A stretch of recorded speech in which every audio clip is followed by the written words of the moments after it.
What's going on? So, yesterday was an interesting day. I received both a Tim's .63 AR housing and my HX35w Turbo in the mail. Now, the weird thing is, with this WH1C on the right that you see here that I've modified and put the Tim's housing on, it took me 3 days to get the exhaust housing off. I had to heat up the housing, I had to pound on it with a 5-pound or a 10-pound sledgehammer, had to put it in a vise, I had to do all sorts of crazy stuff to get it off. Whereas the HX35w, the housing pretty much fell off once I took the bolts out. I had to give it 2 taps with a hammer and bink, fell right off. So, this is the turbo I'm going to put on my probe first. I don't know the condition of either of them. They were advertised as good with no smoke. They have no evidence of turbo seals leaking. Both of them spin freely. They have minimal side-to-side play, no in-and-out play. Wheels don't touch housings.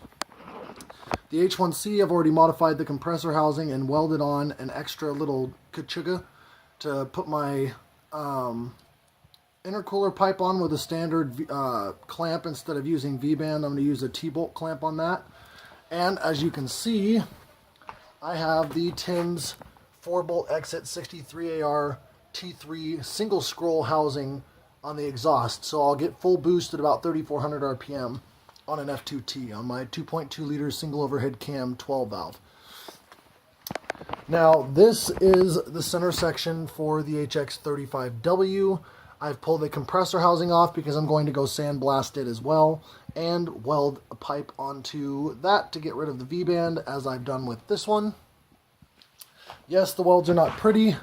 The casting was very dirty on this and it was a pain in the ass to weld, but I've already leak checked it and it is sealed tight and I guarantee you it's not going to leak. So this housing has been sandblasted and will be painted red. This one will be repainted gold because my theme in my engine bay is red and gold. I want to have one or the other, figure out which one I like the most.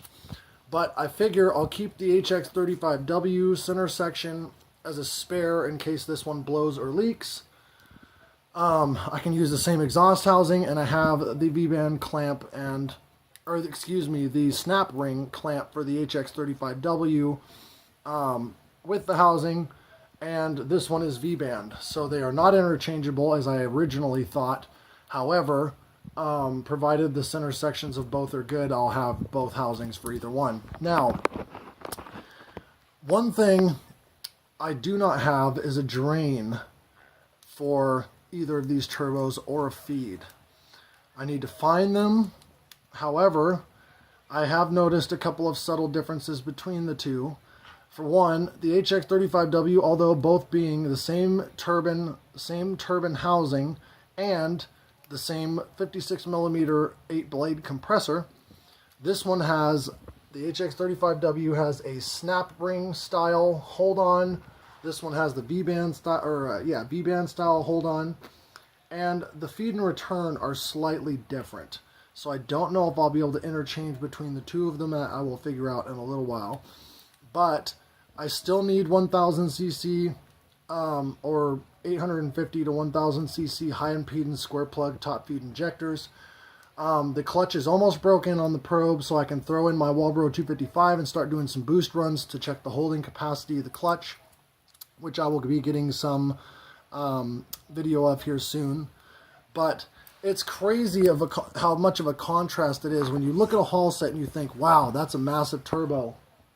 But you look at the center section, side by side, sorry about that, and it's a very small center section. All that makes all that power when you add this stuff to it. So it's just a really crazy contrast between the two of them. But as you can see, the feed is quite different between the two of them. I've still got to figure out exactly what thread pitch and pattern that one is for the H1C. This one has one on it, but I think it's a restrictor. So I might end up drilling that out to make sure that I'm not restricting flow to the turbo, and I'll be using a 10AN drain. But we are getting closer to having haul set probes, so stay tuned.